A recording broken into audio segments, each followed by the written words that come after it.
Bueno, aquí se están aprobando, se dispensaron 2 debates para poder beneficiar a un municipio con proyectos sociales. El artículo 1 dice aprobar en todas y cada una de sus partes el contrato para la ejecución del proyecto de mejoramiento de barrios que incluye ampliación, mejoramiento y construcción de sistemas de alcantarillado sanitario, agua potable, entre otros. Y ahí mencionan las colonias y los barrios, precisamente aquí en el Distrito Central. Se están aprobando y prácticamente se le han dispensado 2 debates y esto va para ahí. Además, hay una iniciativa de ley para declarar la ciudad de Manto, en Olancho, como ciudad histórica de Honduras.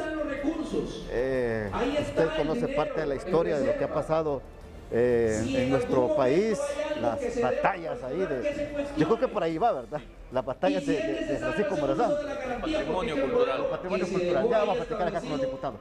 Y también se van a aprobar contratos acá para 14 contratos que envía la Corporación Municipal del Distrito Central, que son 14 contratos que están ahí por ejecutarse, que quedaron de la administración anterior de don Nasri Tito Asfura, y que se necesita que el Congreso Nacional de la República dé el visto bueno para que este visto bueno luego pase al Ejecutivo y sea sancionado por la presidenta Xiomara Castro y pueda darle seguimiento a 14 proyectos de obras sociales aquí en la capital de la República que están paralizados. Y que yo creo que usted, amigo televidente, que viene a la capital o que anda aquí o que vive aquí en la capital, se da cuenta de qué proyectos estamos hablando.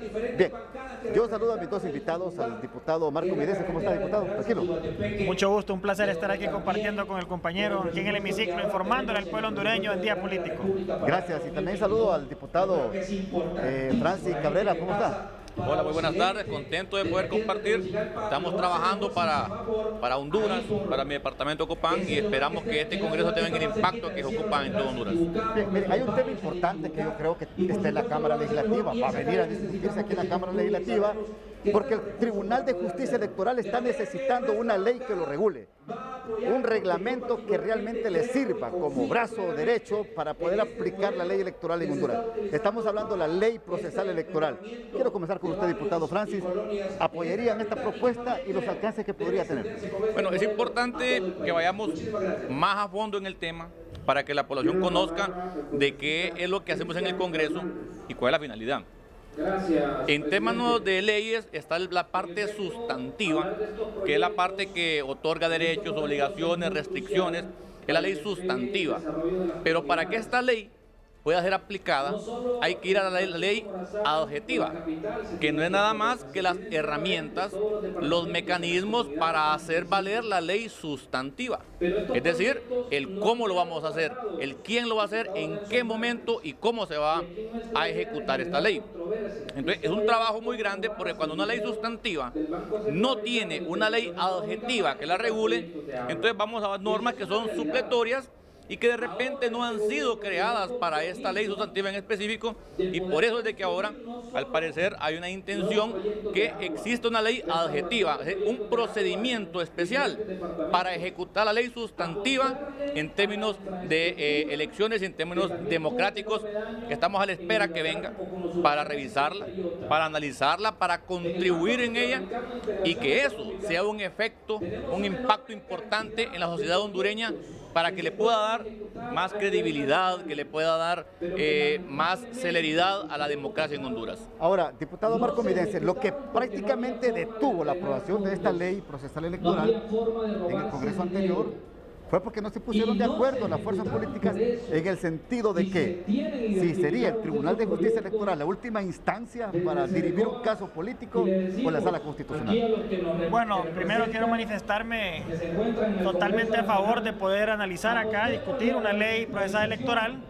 Ya la Constitución de la República, en el artículo 53, ordena que se establezca, se cree la ley procesal electoral para regular el funcionamiento de lo que es una figura novedosa en el país, que es el Tribunal de Justicia Electoral, el máximo órgano que administra justicia en tema electoral. Y el tema electoral va en el corazón de la democracia. Yo creo que el año pasado, por ser un año electoral, tenía sus complejidades y es entendible, pero ahora que estamos ya frescos en una nueva administración, hay que entender la importancia, como decía el colega, compañero, de que tengamos un procedimiento. La ley electoral establece derechos y obligaciones, cómo cristalizar el derecho de ser electo, de elegir, pero si no hay reglas claras en un tribunal de segunda instancia, que conozca todos los procesos, digamos, que del Consejo Electoral se vayan en apelación a otros recursos, entonces habría una carencia en la Administración de Justicia y también un vacío en la democracia. Nosotros entendemos que ha habido un acuerdo con el Tribunal de Justicia Electoral para que ellos, en el marco de sus competencias, nos envíen un proyecto de ley. Hemos conversado con nuestros amigos, compañeros de la Comisión de Asuntos Constitucionales y Legislativos y estamos a la espera de conocer a este proyecto. Importante decirlo, así como la Corte Suprema de Justicia, está claro que la Ley de Justicia Constitucional le da a la Sala Constitucional la primacía en asuntos electorales, sin perjuicio de los recursos que la Ley de Justicia Electoral establezca, pero en asuntos electorales se establece que este es un órgano especialísimo, que conoce específicamente la materia electoral y es importante reconocer que para la democracia tener reglas claras también es fundamental. Ahora, abogado Francis Cabrera, usted es abogado penalista y yo le consulto directamente. ¿Debe ser el Tribunal de Justicia Electoral la última instancia para dirimir un juicio político? Y como dicen popularmente, dejar un poco en paz la Sala Constitucional de la Corte Suprema, porque ahí tiene que pasar por lo menos a 2 o 3 instancias. Yo creo que es lo que esperamos nosotros, que tengamos la capacidad como legisladores de plasmar en una ley la mayor cantidad de elementos que le otorguen igualdad y equidad a los actores participantes en una contienda electoral política. No solamente entre partidos políticos, sino que también entre actores, entre el ciudadano que nunca ha participado y el que se pretende reelegir, entre el que tiene mucho dinero y entre el que es pobre. Se trata de eso, que dentro de la democracia y el proceso electoral exista igualdad.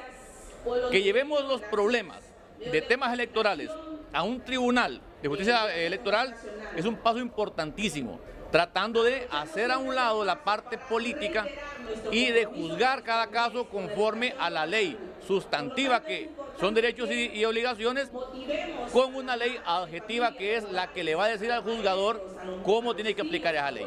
Perfecto. Solo sumando al debate, es importante, miren, el escrito de la Constitución, el artículo 53 establece, aquí está, no sé si se puede ver, léalo. Que el Tribunal de Justicia Electoral es la máxima autoridad, como decía el compañero, contra sus sentencias no cabe recurso alguno, porque es el máximo tribunal en tema electoral, sin perjuicio, dice, de lo dispuesto en la Ley sobre Justicia Constitucional. Entonces que hay ciertos derechos que se cristalizarán a través de lo que la Sala de lo Constitucional establezca, sin perjuicio que este es un debate interesante. Ahora, permítame, porque en su punto de vista, mire este hallazgo que hace el diputado midense, porque esto conllevaría hacer reforma constitucional. Bueno, si es que se deja la Corte, el Tribunal de Justicia Electoral como última instancia. La interpretación... Pero, ¿les parece si vamos a la pausa? Claro. Y seguimos discutiendo el tema aquí desde el Congreso Nacional. Ya volvemos.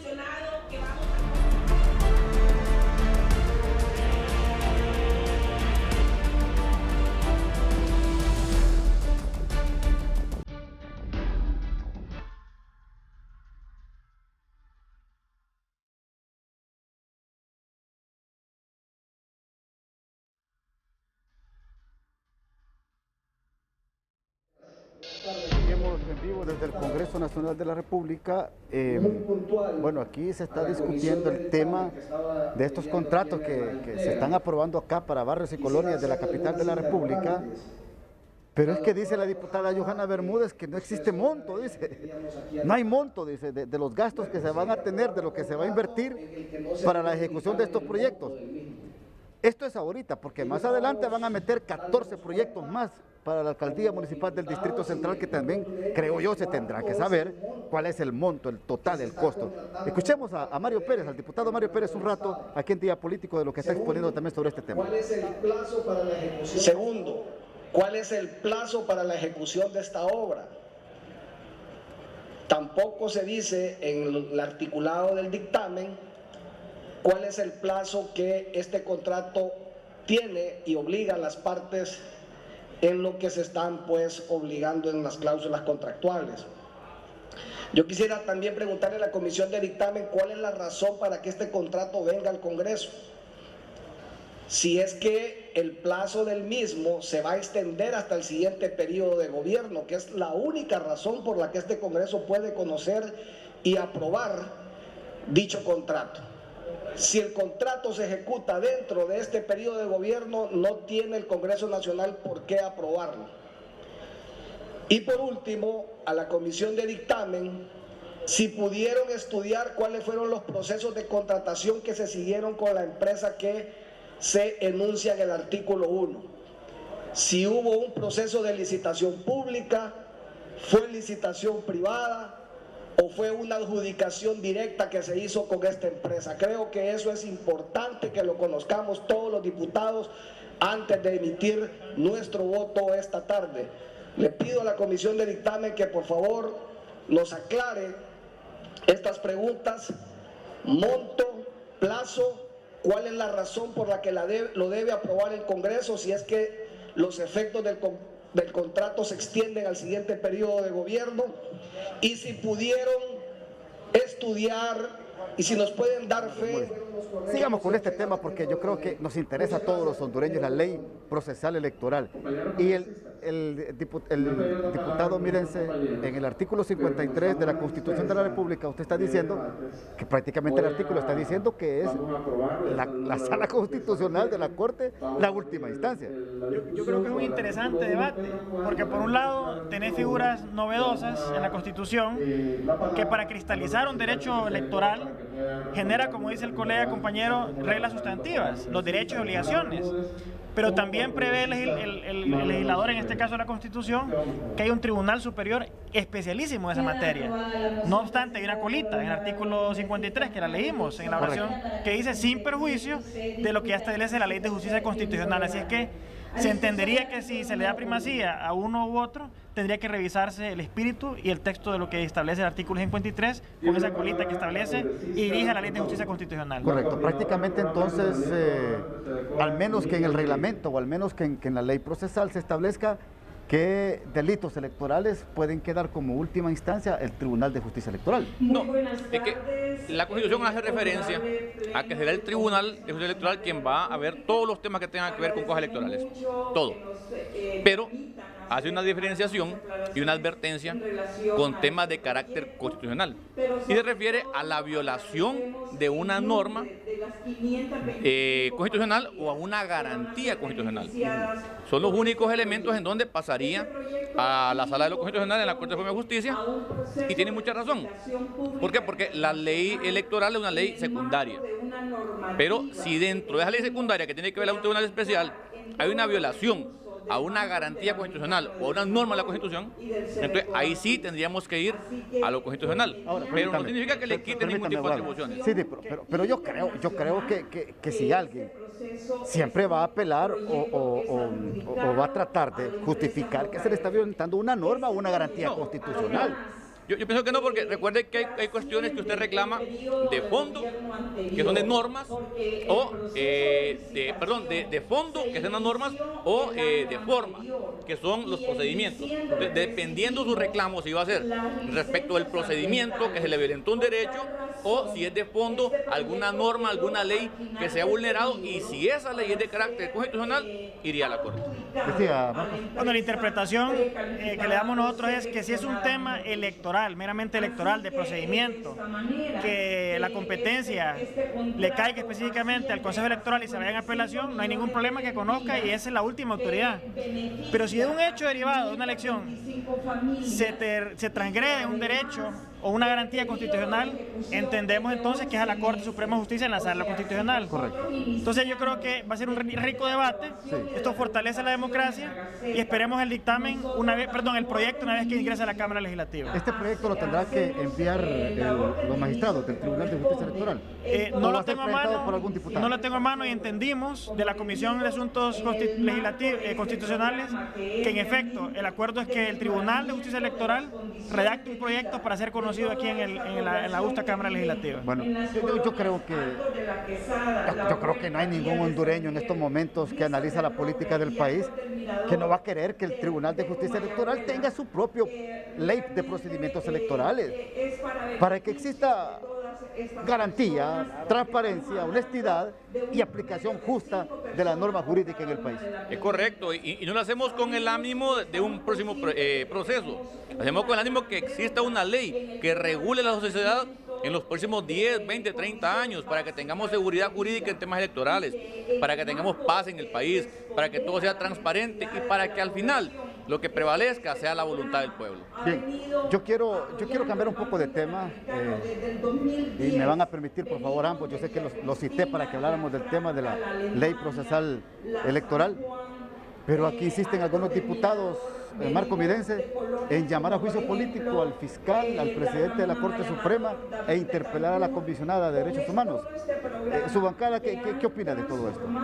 Bueno, yo en lo particular y mi bancada estamos opuestos a ese juicio político.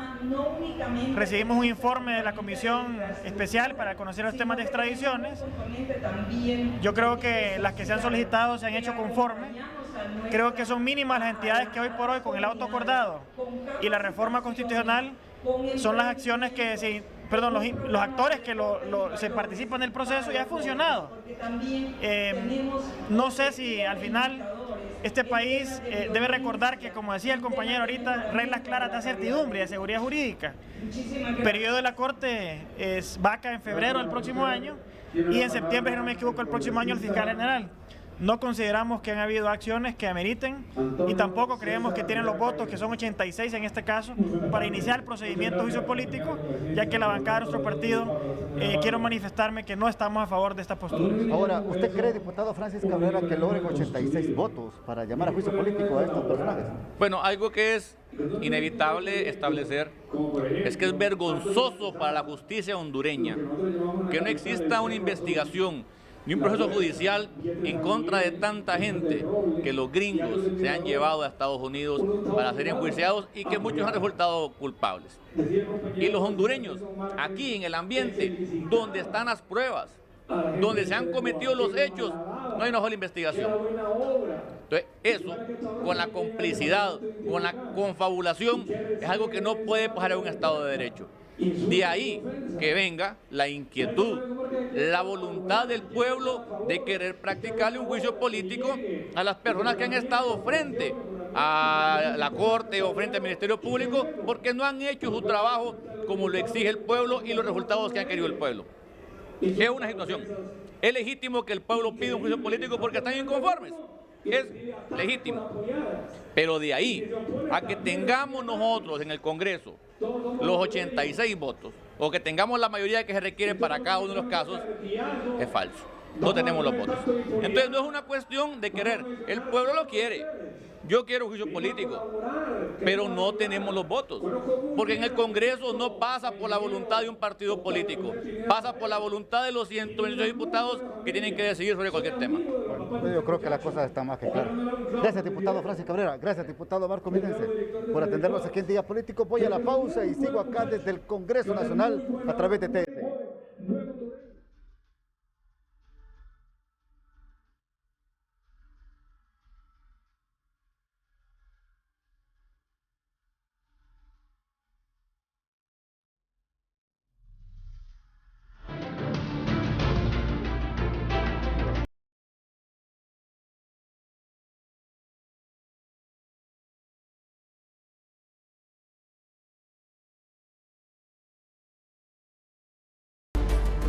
Estamos en vivo desde el Congreso Nacional de la República. Vamos a seguir escuchando acá la exposición del jefe de bancada del Partido Salvador de Honduras, Tomasito Ramírez, sobre este tema del financiamiento para proyectos sociales en la capital de la República. Tenemos que ser responsables. Ese seguimiento. Tenemos que ser responsables y en lo personal considero que mi voto lo tienen a favor. Sin embargo, yo le pido a la Comisión de Dictamen que debería de establecer montos, tiempos, como debe de ser cualquier proyecto que apruebe este Congreso Nacional. Tiene la palabra el congresista. Venga para acá, diputado Obed López, que es diputado del Partido Libertad y Refundación, porque mire, tiene una iniciativa de ley y es sobre el tema de la pandemia, pero mejor que sea el diputado Obed López que nos dé la noticia aquí en Día Político de TSI. Buenas tardes. Buenas tardes. Preocupados por la situación que está pasando en las escuelas, hemos ido a varias escuelas con el programa Apadrina a una escuela para el retorno seguro a clases y nos hemos encontrado con muchas restricciones. Los niños no pueden hacer educación física, los niños no pueden tomar sus alimentos en las escuelas, los niños no pueden, las glorietas están cerradas. Mientras tanto, el Estadio Nacional estuvo con 35.000 hondureños mayores de edad, sin mascarilla, consumiendo alimentos y bebidas sin restricción. Para mí es injusto eso.